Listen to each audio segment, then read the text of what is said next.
Hello friends, welcome to my channel. और मुझे hope है कि आप लोग पढ़ रहे होंगे। और अभी मैं आपके लिए नेक्स्ट पार्ट 3 लेके आई हूँ बाल विकास के क्वेश्चंस का। सो अभी हम शुरू करते हैं। सबसे पहला क्वेश्चन है, बाल विकास की निम्न में से किस अवस्था में बालकों का आकर्षण विषमलिंगी के प्रति अधिक हो जाता है। तो ये सब आप लोगों को पता होगा कि किशोरावस्था के बालक होते हैं, उनका जो आकर्षण होता है वो विषमलिंगी के प्रति अधिक होता है। नेक्स्ट क्वेश्चन देखते हैं। बाल्यावस्था में शिक्षा में किन बातों की ओर विशेष ध्यान दिया जाना चाहिए। हम सब बातों पे ध्यान देंगे, ठीक है। देखते हैं।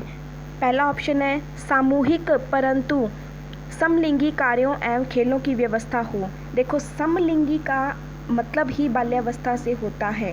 समूह या दल की आयु भी इसे ही कहा जाता है, तो ये भी सही होगा। नेक्स्ट, पाठ्य सामग्री क्रियाओं भ्रमण स्काउटिंग की व्यवस्था हो।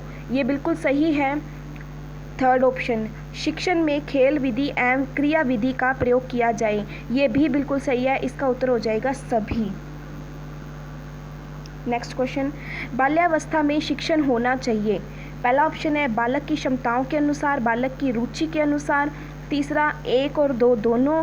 चौथा है, शिक्षक की रुचि के अनुसार। सबसे पहली बात, फोर्थ ऑप्शन तो आंख बंद करके कट कर दो, क्योंकि ये नहीं होने वाला है। अब देखते हैं, बालक की क्षमताओं के अनुसार और बालक की रुचि के अनुसार, ये दोनों ही सही हैं। मतलब इसका आंसर होगा थर्ड ऑप्शन, क्योंकि अगर बालक की क्षमता ही नहीं है तो हम उसको पढ़ा नहीं सकते, और अगर बालक की रुचि नहीं है तो फिर भी हम उसको नहीं पढ़ा सकते।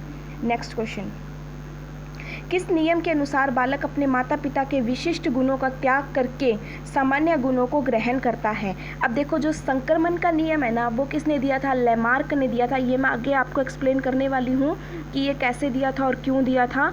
और नेक्स्ट है मेंडल का नियम। संक्रमण का क्या तात्पर्य होता है कि किसी से वही चीज़ same to same as it is ले लेना, ठीक है। तो देखो, मेंडल के नियम में भी वो जो गुण आ रहे थे मटर के पौधे में, वो एज इट इज़ आ रहे थे, यानी कि कुछ भी त्याग नहीं किया था।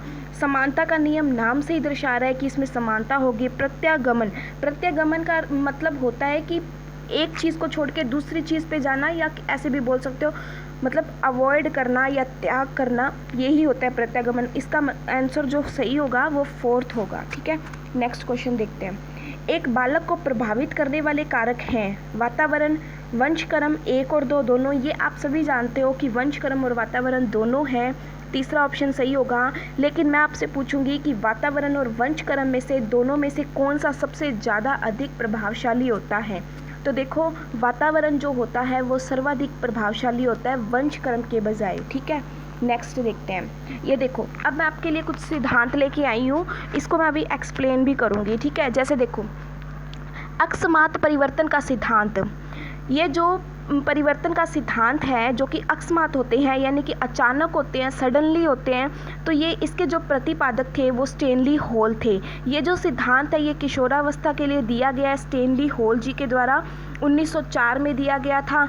और इन्होंने क्या किया, इन्होंने किशोरावस्था पे सर्वाधिक जो रिसर्च एंड जो भी कुछ हुआ था वो सबसे ज़्यादा स्टैनली हॉल ने की थी। इस वजह से किशोरावस्था के जनक किसको कहा जाता है? स्टैनली हॉल को कहा जाता है। और स्टैनली हॉल जी ने बोला था कि ये जो किशोरावस्था होती है, जो कि 12 से लेकर टीन एज जिसको बोलते हैं, 13 से लेकर 19 तक, वह अवस्था अकस्मात परिवर्तनों की अवस्था होती है। इसमें इसे तूफानों की अवस्था भी कहा गया है।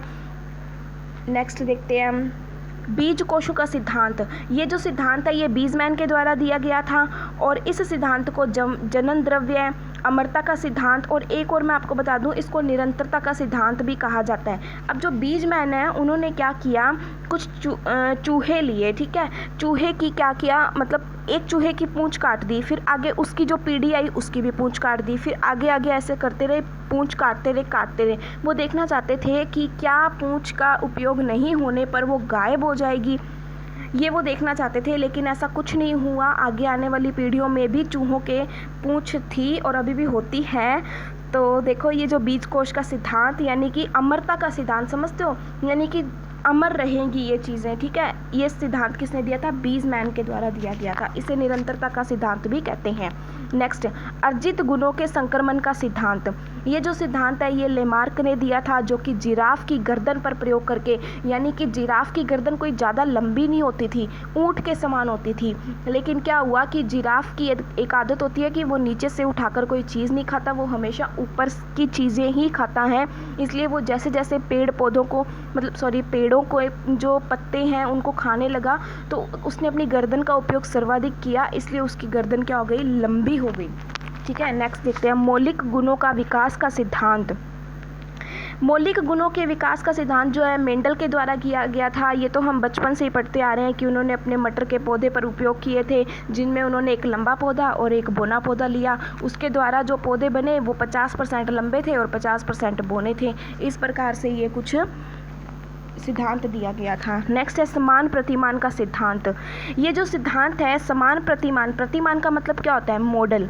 ठीक है, जैसे कि आपको एग्जाम्पल दूं कि एक मनुष्य है, उसका बच्चा मनुष्य ही होगा, एक मछली है, उसका बच्चा क्या होगा, मछली ही होगी। तो देखो यह सिद्धांत जो दिया था वो सोरेनसन ने दिया था, और इन्होंने कहा था कि समान प्रतिमान भी होता है। नेक्स्ट, थैंक यू गाइज, इतनी थी आज के लिए क्वेश्चन। कल से मैं अधिगम की यूनिट शुरू करने जा रही हूँ, उसके मैं काफ़ी सारे क्वेश्चन लेके आऊँगी। बाल विकास बहुत छोटा सा टॉपिक है, इस पे इतने ज़्यादा क्वेश्चंस नहीं थे।